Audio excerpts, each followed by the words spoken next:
So still on the Anikulapo movie review by the great Kule Afolayan. So you know the movie is a good movie and it's a bad plot but poor ending. So we are not just trying to tarnish the image of this movie or this artwork or rubbish the image of this artwork, but we are just trying to make it known to some people that some scenes are not necessary in this movie, and we are just trying to make a general review of places that are not necessary in this movie and to make it clear to people. So the first thing that started me was the one involving the lead character Saru and Queen Arolake in bed together. The place where they were not putting on anything displayed by both characters was unnecessary attempt to imitate foreign movie. That's the notice aspect. It also felt awkward due to the fact that Saru has earlier been in bed with an older woman, Aworu, with no such display of being understand, maybe nude also. Also, I doubt there was any need for the character played by comedian Mr. Macaroni, other than to throw viewers off and call them back from the direction where they were sent to by the movie's director. To explain brief, Macaroni walked up to Saru and warned him about Aworu, saying the older woman destroyed the destiny of young guys after sleeping with them. If the director had made Macaroni appear jealous to Saru's affair with Aworu, the warning by Macaroni would have been seen as issue out of jealousy. However, nothing close to what Macaroni warned about was perceived with Aworu. As a matter of fact, Aworu cared for the life of Saru by warning him against the in and out between him and the queen. So what was the essence of Macaroni's warning? Rather than leaving viewers anticipating a doom from Aworu which never came, it was a weak plot at creating intrigue. So the third one, the first realization done by Saru had some good acting and bad acting. It was quite awkward that Queen Arolake immediately believed Saru could use the god dropped by a black bird to bring back a dead person to life.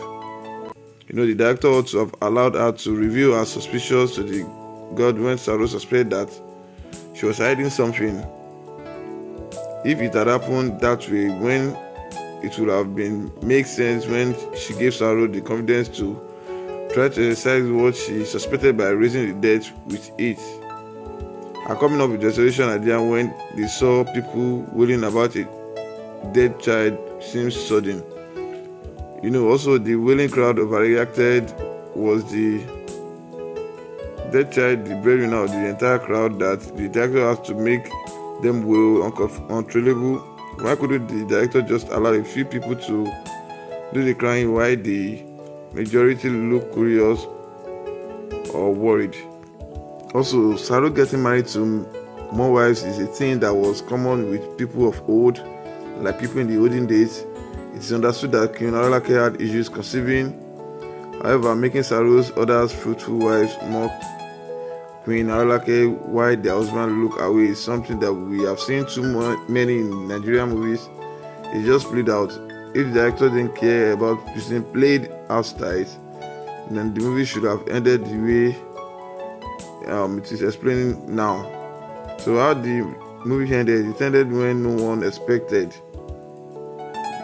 thereby leaving viewers hanging. To briefly explain this, the king of the town, Saru, found the surgeon lost his son, the heir to the throne. For him to have called Saru intervention showed desperation, which means he would be willing to do anything to have his son back to life.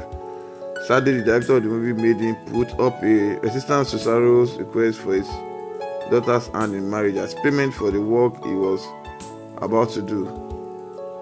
Since my childhood days, African story has been about kings promising half of their kingdom and their daughter's hand in marriage to any brave man that could solve their kingdom's problem. It was quite awkward seeing a king rejecting Saru's proposal. So how should the movie have ended? Instead of the movie ending at the scene where Queen Arolake switched the content of the power guard and left Saru in the failure while trying to resurrect the dead prince, the movie should have ended differently. My suggestion is this: the king should have accepted Saro's proposal and give him his daughter hand in marriage. That would have set up the next plot, which will see Saro grow extremely rich and influential with a large following due to his power. With Saro married to a princess, access to the palace would be easy for him, leaving eyes in the throne and eventually claim the king to install himself on the throne. His next move will see him head to the Oyo Empire to take revenge for what they did to him. Definitely many people would love to be his soldier because of his possession of the power to raise death. However, after several days of trying to breach Oyo Kingdom's defense, Saro will meet his doom as he discovered that his power guard has been switched by his wife. The princess and daughter of the king he killed and absorbed. She did that to avenge her father. Her action would have left Saro's soldiers fleeing after it was obvious that they wouldn't be able to resurrect if killed in battle. Then no one would stay, eventually handed him over to the Oyo Empire in order to receive pardon. So this is just a quick review of this movie, and probably this should have done in this way because the aspect of macaroni is not really needed, and it was something not needed at all in this movie. Film is checked properly, then you see there are a lot of scenes that are not really needed, and it was just a bit different from this normal Nollywood movie. Arolake is not meant to be that hungry for her husband to have more wives, because that happens in the olden days where you see a brave man or even a common man having a lot of wives in the olden days. So she might be angry because these other wives are making jest of her for not conceiving and stuff like that. Also, the last part where Saro had to feel like waking up again after he was beaten to death is something that was not necessary. And even for the king of Ojumo shouldn't have called for Saro's death because he was unable to wake his son. I felt he should have been banished or sent away from the town, because that's not actually his place, that's not actually his territory. So him being beaten to death again and sent to the forest is not necessary in this movie.